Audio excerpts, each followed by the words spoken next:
여러분들이 한 절씩 교독합니다. 그 후에 예수께서 디베랴 호수에서 또 제자들에게 자기를 나타내셨으니 나타내신 일은 이러하니라. 시몬 베드로와 디두모라 하는 도마와 갈릴리 가나 사람 나다네알과 세베대의 아들들과 또 다른 제자 둘이 함께 있더니 시몬 베드로가 나는 물고기 잡으러 가노라 하니 그들이 우리도 함께 가겠다 하고 나가서 배에 올랐으나 그날 밤에 아무것도 잡지 못하였더니 날이 새어갈 때에 예수께서 바닷가에 서셨으나 제자들이 예수이신 줄 알지 못하니라. 예수께서 이르시되 얘들아 너희에게 고기가 있느냐 대답하되 없나이다. 이르시되 그물을 배 오른편에 던지라 그리하면 잡으리라 하시니 이에 던졌더니 물고기가 많아 그물을 들 수 없더라. 예수께서 사랑하신 그 제자가 베드로에게 이르되 주님이시라 하니 시몬 베드로가 벗고 있다가 주님이라 하는 말을 듣고 겉옷을 두른 후에 바다로 뛰어내리더라. 다른 제자들은 육지에서 거리가 불과 한 50칸쯤 되므로 작은 배를 타고 물고기 든 그물을 끌고 와서 육지에 올라보니 숯불이 있는데 그 위에 생선이 놓였고 떡도 있더라. 예수께서 이르시되 지금 잡은 생선을 좀 가져오라 하시니 시몬 베드로가 올라가서 그물을 육지에 끌어올리니 가득히 찬 큰 물고기가 153마리나 이같이 많으나 그물이 찢어지지 아니하였더라. 예수께서 이르시되 와서 조반을 먹으라 하시니 제자들이 주님이신 줄 아는 고로 당신이 누구냐 감히 묻는 자가 없더라. 예수께서 가셔서 떡을 가져다가 그들에게 주시고 생선도 그와 같이 하시니라. 이것은 예수께서 죽은 자 가운데서 살아나신 후에 세 번째로 제자들에게 나타나신 것이라. 아멘. 네, 오늘 말씀은 베드로를 찾아오신 예수님이라는 제목입니다. 여러분 오늘 요한복음 21장은 예수님께서 부활하신 이후의 이야기를 담고 있는 특별한 본문입니다. 오늘 이 본문에는 실패하고 낙심하여 옛자리로 돌아간 베드로와 그런 베드로를 포기하지 않고 직접 찾아오신 예수님의 모습이 생생하게 그려져 있는 것을 봅니다. 오늘 이 말씀을 통해서 지치고 낙심한 우리 모두의 마음에 따뜻한 주님의 위로와 또 새로운 용기를 얻는 그러한 은혜의 시간이 되시기를 바랍니다. 자, 우리 예수님께서 부활하신 후에 제자들은 갈릴리에 있었습니다.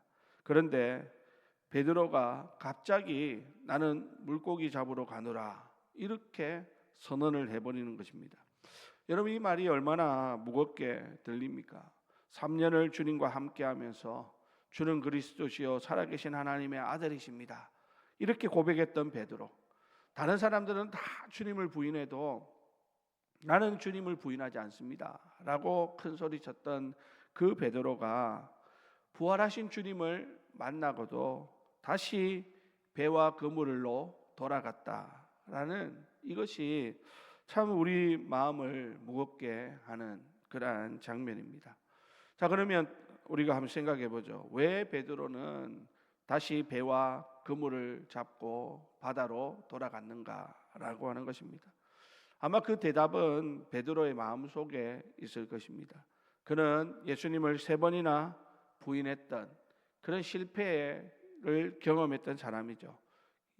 한 어린 여자아이 앞에서 또 숯불 곁에서 주님의 눈길이 자신을 향하던 그 순간에도 나는 그 사람을 알지 못한다. 나는 저 사람과 상관없다. 이렇게 외쳤던 사람이 베드로 자신이었죠. 아마 베드로는 그 죄책감과 수치심이 아마 지금까지 그의 마음을 짓누르고 있었을 것으로 여겨집니다.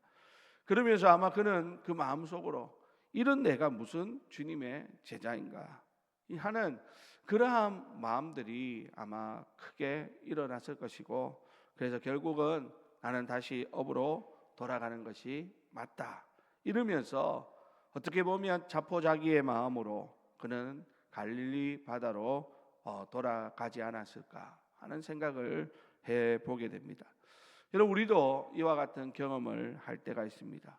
하나님 앞에서 헌신을 다짐하고 하나님 앞에서 주를 위해 살겠나라고 그렇게 기도하고 했는데 또 연약한 우리의 모습 때문에 죄를 짓고 또 우리의 그 다짐을 다 잊어버리고 사명의 자리에서 실패해 버렸을 때 우리는 하나님께 나아가는 대신에 예전에 익숙했던 옛 자리로 숨어버리려고 하는 그러한 모습들이 있더라는 것이죠. 기도의 자리를 떠나고 예배에서 마음이 멀어지며 아까 말했던 것처럼 베드로처럼 나 같은 사람이 무슨 이러면서 스스로를 주님의 손길 밖으로 몰아내는 그러한 경험들을 아마 우리가 해 보았을 것으로 여겨집니다. 자, 여러분 이제 베드로가 이제 가겠다고 나는 물고기 잡으러 가겠다 이러니까 문제는 다른 제자들도 함께 따라 나서더라는 것이죠.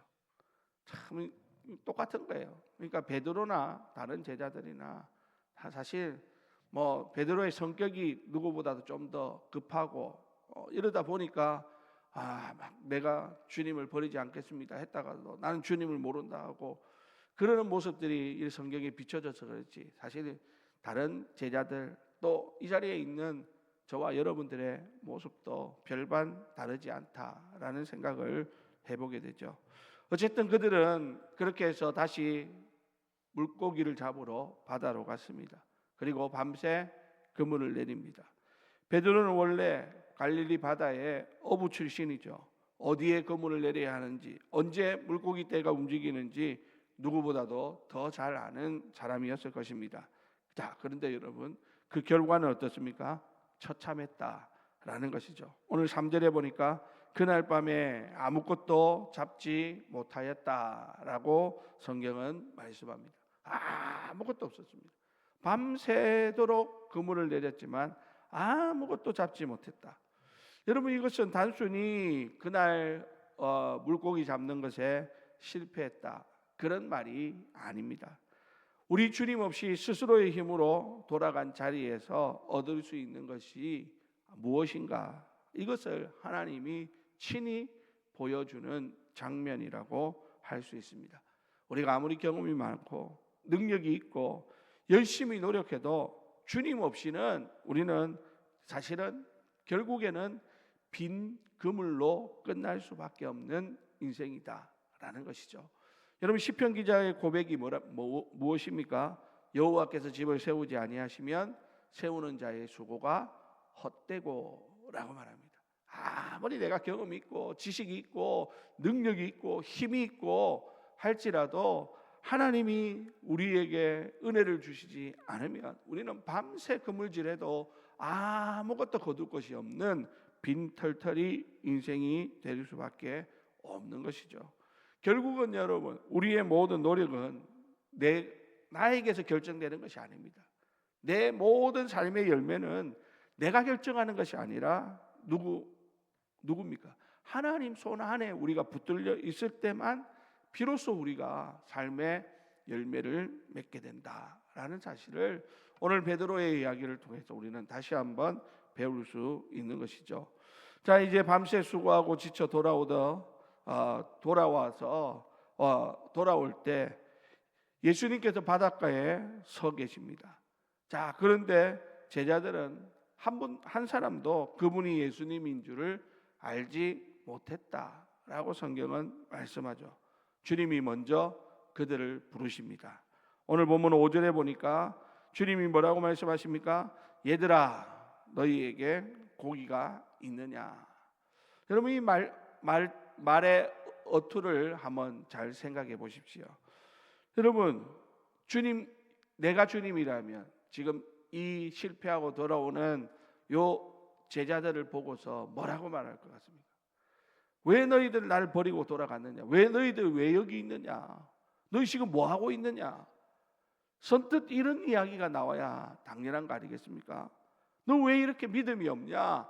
이렇게 책망하는 것이 당연할 텐데 우리 주님은 오히려 얘들아 오히려 아주 친근한 따뜻한 그러한 어조로 예수님께서 그들을 부르고 있더라는 것입니다.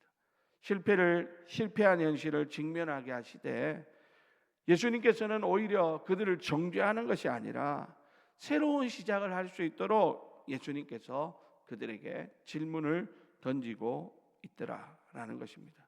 여러분, 우리 주님은 우리의 초라한 현실을 외면하시지 않습니다. 오히려 그 현실 속으로 직접 찾아오셔서 지금 얘들아 어떠냐라고 부르시는 분이 바로 우리 주님이시다라는 것이죠. 우리 사람들과는 다른 신분입니다. 그래서 우리 주님은 왜 그랬냐, 왜 그럴 수밖에 없었느냐 이러면서 따져 묻는 분이 아니라 너희들 지금 어떠냐, 지금 너희들이 그래 너희들이 원하는 대로 했는데 지금 어떠냐 이렇게 물어보시는 이런 우리 예수님의 따뜻함을 우리가 경험할 수 있어야 되겠다라는 것이죠. 자, 그리고 우리 주님 말씀하시죠. 이제 6절에 보니까 그물을 배 오른편에 던지라 그리하면 잡으리라. 여러분, 지금 이 제자들은 밤새 그물질을 밤새 수없이 많이 했을 것입니다. 여기도 던져보고 저기도 던져보고 지금 그런데 예수님께서 그들에게 새로운 도전을 주고 있다라는 것이죠.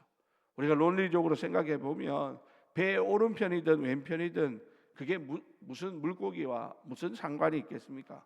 그물이 내려가면 다 거기서 거기죠.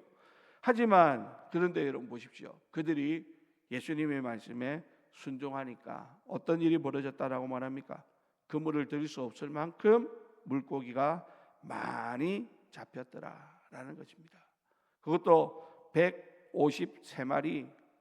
여러분, 구체적인 이 숫자를 오늘 성경이 기록하고 있다라는 것은 여러분 이 기적이 얼마나 실제적이고 완전한 기적인가라고 하는 것을 우리에게 보여주고 있습니다. 게다가 그 많은 물고기에도 불구하고 그물이 찢어지지 않았다라고 성경은 말씀합니다. 여러분, 이것이 바로 우리 주님의 방식입니다. 우리의 논리와 경험을 뛰어넘어서는 말씀에 순종할 때 밤새 빈 그물이었던 자리에 넘치는 은혜가 임하게 된다라는 말이죠. 여러분, 우리 삶에서 아무리 애써도 열매가 없다면 우리는 사실 어디에 문제 있는가를 막 세상적인 방법으로 찾을 때가 많죠.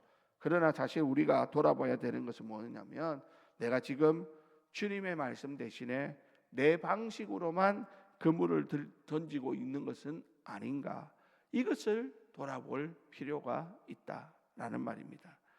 여러분, 우리는 어떻게 해야 돼?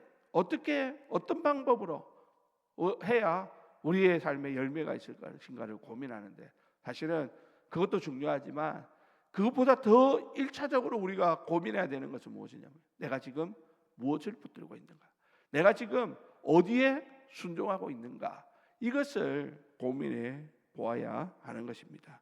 자, 이제 육지에 올라오니까 여러분 거기에 숯불이 있고 그 위에 생선이 놓였고 떡도 놓여져 있는 모습을 봅니다. 부활하신 주님이 친히 제자들을 위해서 아침 식사를 잘 준비해 놓으신 것이죠. 그러면서 예수님께서 그들에게 하시는 말씀이 와서 조반을 먹으라 라는 말이었습니다. 여러분, 예수님의 말씀 한 말씀이 얼마나 따뜻한 말씀인가라는 것을 우리는 깨닫게 되죠. 온 우주를 다스리는 부활의 주님이 밤새 고기도 못 잡고 지쳐서 예수님 버리고 도망갔던 그 제자들을 위해서 어떻게 하고 계십니까? 불을 피우고 떡을 굽고 생선을 굽는 그러한 모습, 여러분 얼마나 사랑의 주님을 우리가 만날 수 있는가라는 것입니다. 여러분, 여기서 우리는 주님의 성품을 깨닫게 됩니다. 예수님께서 전에 하셨던 말씀이 뭡니까? 인자는 섬김을 받으려 온 것이 아니라 도리어 섬기러 왔노라 하셨던 그 말씀을 몸소 실천하고 계셨던 것이죠. 특별히 실패한 제자들을 향해서 책망 대신에 먹을 것을 먼저 준비하시는 그분이 바로 우리가 믿고 의지하는 주님이시다라고 하는 사실입니다. 여러분, 여기 보니까 숯불이라는 단어가 우리 눈에도 띄고 아마 베드로의 눈에 더 띄었을 것으로 여겨지죠. 왜냐하면 요한복음 18장에 보면 베드로가 예수님을 부인하던 바로 그 자리에도 뭐가 있었습니까? 숯불이 놓여져 있었다는 거예요. 베드로는 그 숯불 앞에서 주님을 모른다고 3번이나 부인했던 사람입니다. 그 주님이 자신을 바라볼 때 자신이 주님을 모른다고 하고서는 밖으로 나가 심히 통곡했던 자리가 바로 그 숯불 앞이었습니다.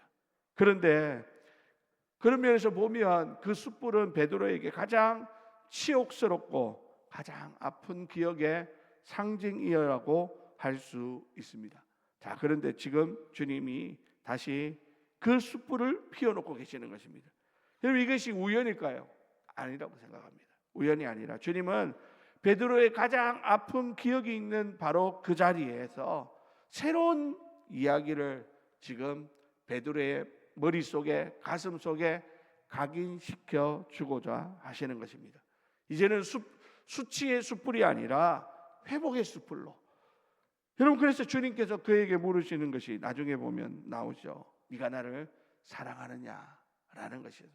베드로에게 중요한 것은 내가 어떻게 주님을 부인했느냐, 내가 그럴 수 있느냐, 이게 아니라 네가 나를 사랑하느냐라고 하는 이것을 주님께서 이 자리에서 다시 한번 각인시켜 주고 있더라라는 사실입니다.